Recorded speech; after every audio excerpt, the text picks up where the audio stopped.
Hi guys, andito po kami sa Botanical Garden. Dito naman po ako magbubudol. Bayad ang entrance dito. Pero hindi ako nagbayad. Hindi ako sinalin sa bayad ni Mami. 4 nang bilang niya. Pero 11 lang ang binayad niya. Hindi pa siya nagbayad. Si Lola Susan pala nagbayad. At syempre magpipicture na kami. Si Kuya Penpen ay 12 years old na yan. Pero halos maka-height na kami.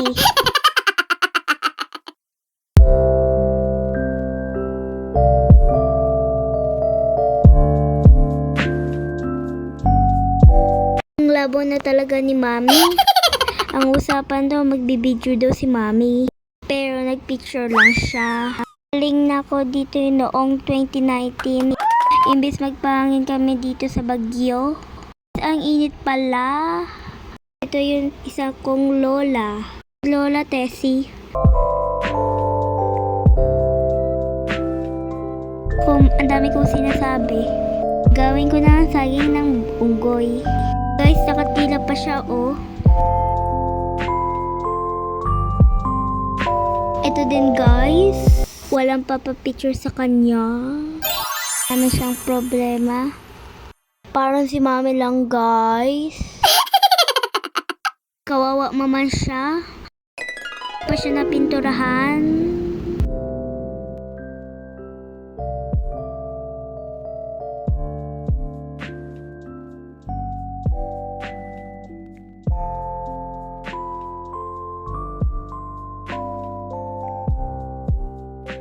Parang na wrong turn na kami ah.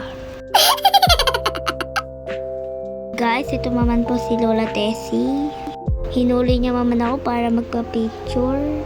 Saan kaya si Ate Tessie ko? Dito muna ako sa kay Ate Tessie. Mabubudol ko din to. Ay, sa budol ko pala siya. Bumili siya ng rawaan.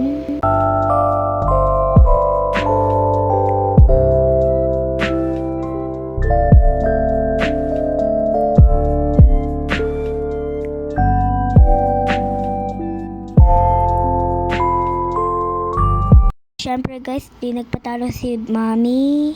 Nag-selfie din siya. Magaling kang kupal ka.